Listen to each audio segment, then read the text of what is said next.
இங்க ஒரு வீட்ல டாக் அடாப்ஷன் கேம்பெயின் நடக்குது. எல்லா நாய்க்குட்டியும் நிறைய ஃபேமிலி அடாப்ட் பண்ணிட்டு போறாங்க. ஆனா கடைசியா ஒரு குட்டி மட்டும் யாரும் எடுக்கல. அதனால அவங்க அம்மா கூட போய் சோகமா படுத்துடுறான். அடுத்த நாள் அந்த வீட்டை சுத்தி குறும்பு பண்ணிட்டு விளையாடிட்டு இருக்கு. ஆனா அங்க இருந்த ஒரு ரோபோ வேக்யூம் பார்த்து பயந்து ஒரு ரூமுக்குள்ள போயிடும். அங்க பார்த்தா நிறைய போட்டோஸ் கெனைன் ஹீரோஸ்னு இருக்கு. கெனைன் ஹீரோஸ்னா திடீர்னு ஒரு ஆக்சிடென்ட்ல ஊனமாயிட்டாங்க அப்படின்னா அவங்க கூடவே ஒரு கம்பானியனா ட்ரெயின்ட் டாக்ஸ் வச்சுப்பாங்க. அவங்க தான் கெனைன் ஹீரோஸ்ன்னு சொல்லுவாங்க. நம்ம குட்டி தானும் ஒரு கெனைன் ஹீரோ ஆகணும்னு ஆசைப்படுது. தன்னோட ஓனர் கிட்ட கேக்குது. அவங்களும் நம்ம குட்டி ஹீரோக்கு ட்ரைனிங் கொடுக்குறாங்க.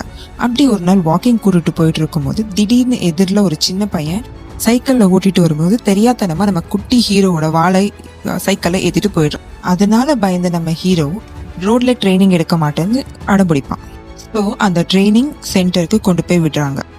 அங்க போனா நம்ம குட்டி ஹீரோ ஜில்லா படத்துல வர விஜய் மாதிரி ட்ரைனிங்கை சொதப்பிட்டு இருப்பான். ஆனா நாள் போக போக நல்ல ட்ரைனிங் எடுத்து கெனைன் கம்பேனியனாக ரெடி ஆயிட்டான் நம்ம குட்டி ஹீரோ. அவனோட கம்பேனியனுக்காக வெயிட் பண்ணிட்டு இருப்பான். அப்போ வந்தது ஆக்சிடென்ட்ல காலை இழந்த வீல் சேர்ல இருக்க ஒரு பொண்ணு. ஆனா நம்ம குட்டி ஹீரோக்கு அந்த வீல் சேர்ல இருக்க வீலை பார்த்த உடனே தனக்கு நடந்த ஆக்சிடென்ட் ஞாபகமா வந்த உடனே பயந்து ட்ரெயினர் கிட்ட போய் இதை பார்த்த அந்த பொண்ணுக்கு பேனிக் ஆகிடுது.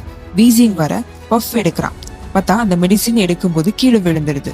அவ அதை எடுக்க கஷ்டப்படும் போது நம்ம குட்டி ஹீரோ இதுக்கெல்லாம் ஹெல்ப் பண்ண தானே ட்ரைனிங் எடுத்தான்.